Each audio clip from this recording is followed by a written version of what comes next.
Hello everyone, welcome back to Kavita Edu classes. Guys, today we are discussing about research tool.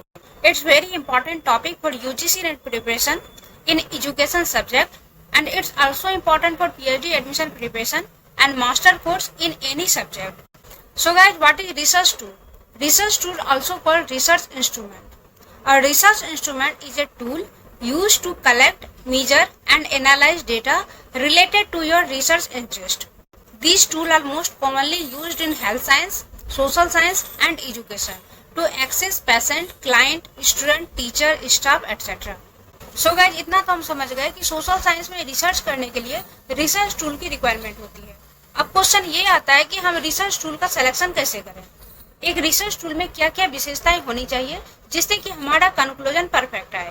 So guys, एक research tool में ये सारी विशेषताएं होनी चाहिए: validity, reliability, objectivity, practical ability, comprehensiveness, administrability, scorability, simplicity, acceptability, time, equilibrium, specificity, precise and clear, cost, utility, clarity, adequacy and interpretability. ये सारी विशेषताएं एक अच्छे रिसर्च टूल में होनी चाहिए। तो इसमें मोस्ट इम्पोर्टेंट वैलिडिटी है। सबसे पहले हम लोग वैलिडिटी को देखते हैं। Validity is the most important quality of a good measuring instrument. जिस एबिलिटी को मेजर करने के लिए रिसर्च इंस्ट्रूमेंट का निर्माण किया गया है, अगर रिसर्च इंस्ट्रूमेंट उस एबिलिटी को ठीक तरह से मेजर करता है तो उस रिसर्च इंस्ट्रूमेंट को वैलिड माना जाएगा। A valid test is always reliable. अगर कोई टेस्ट वैलिड है तो वो रिलायबल भी होगा। इस टॉपिक पर कई बार क्वेश्चन आ चुके हैं एंड स्टूडेंट को इस पर कंफ्यूजन भी रहता है। तो इस बात को क्लियर कर लें कि अगर कोई टेस्ट वैलिड है तो वो रिलायबल भी होगा, बट अगर टेस्ट रिलायबल है तो ये कोई जरूरी नहीं है कि वो वैलिड भी हो। वैलिडिटी के 3 टाइप्स हैं: कंटेंट वैलिडिटी, सामग्री संबंधी वैधता, क्राइटेरियन रिलेटेड वैलिडिटी। इसके अगेन 2 टाइप्स हैं: concurrent validity and predictive validity. Third है construct validity. Second important quality of a good measuring instrument is reliability.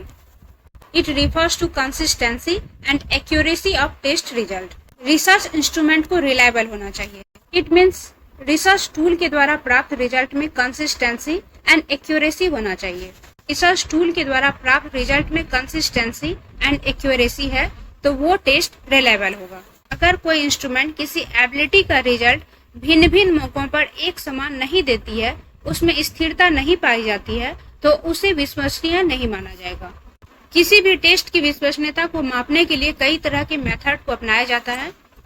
विश्वसनीयता को मापने के लिए जो मेथड है उसमें फर्स्ट है test and retest method, split half method, alternate या पैरेलल फॉर्म मेथड। इन सभी टेस्ट का यूज रिक्वायरमेंट के अकॉर्डिंग की जाती है। नेक्स्ट क्वालिटी है ऑब्जेक्टिविटी। एक गुड रिसर्च इंस्ट्रूमेंट में ऑब्जेक्टिविटी होनी चाहिए। ऑब्जेक्टिविटी मीन्स वस्तुनिष्ठता। रिसर्च इंस्ट्रूमेंट जिस एबिलिटी का टेस्ट कर रहे हो वह सिर्फ उसी का मेजर करे। इसमें सब्जेक्ट यानी जो टेस्ट कर रहा है उसका कोई भी इफेक्ट ना हो। वस्तुनिष्ठता का अर्थ होता है परीक्षण के दौरान व्यक्तिगत धारणाओं या पक्षपातपूर्ण व्यवहार का कोई भी प्रभाव न होना। It is the provision of clear and concise question that call for specific and definite answer to eliminate personal judgment in scoring. Test में इस तरह के क्वेश्चन को शामिल करना चाहिए जिसका कि उत्तर निश्चित हो, उसका केवल एक आंसर होना चाहिए। इस तरह से वस्तुनिष्ठ परीक्षण में सामग्री की वस्तुनिष्ठता और अंकन की वस्तुनिष्ठता का होना अति आवश्यक होता है। एक गुड रिसर्च इंस्ट्रूमेंट में एडमिनिस्ट्रेबिलिटी भी होनी चाहिए। इट मीन्स रिसर्च इंस्ट्रूमेंट को एडमिनिस्ट्रेट करना इजी होना चाहिए। It is the age and accuracy with which the test can be given. इसका डायरेक्शन क्लियर होना चाहिए एंड आइटम में किसी तरह का कंफ्यूजन नहीं होना चाहिए। एक रिसर्च इंस्ट्रूमेंट को स्पेसिफिक होना चाहिए। It asks only questions that specifically test knowledge and understanding of the content and objective of the lesson. It means जिस नॉलेज का टेस्ट करने के लिए टूल को बनाया गया है वह उसी का टेस्ट करे। अगर एजुकेशन सब्जेक्ट का टेस्ट के लिए क्वेश्चन बनाया गया है तो उसमें एजुकेशन सब्जेक्ट के ही क्वेश्चन होंगे, अदर सब्जेक्ट के क्वेश्चन नहीं होंगे। नेक्स्ट है प्रैक्टिकलिटी, व्यवहारिकता। गुड टेस्ट को प्रैक्टिकल होना चाहिए। इट मीन्स इसका प्रयोग करना आसान होना चाहिए। गुड रिसर्च इंस्ट्रूमेंट में कॉम्प्रिहेंसिवनेस होनी चाहिए, व्यापकता होनी चाहिए। टेस्ट इतना व्यापक होना चाहिए कि वह अपने लक्ष्य को प्राप्त करने में सक्षम हो। गुड रिसर्च टूल में स्कोरेबिलिटी होनी चाहिए।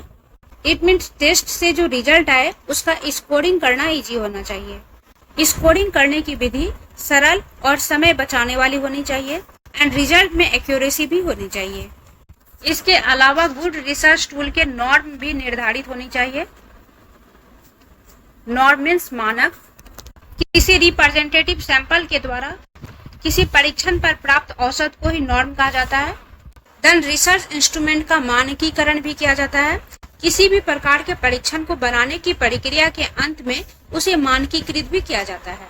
साथ ही आइटम एनालिसिस, डिफिकल्टी लेवल और डिस्क्रिमिनेशन पावर को भी जांचा जाता है।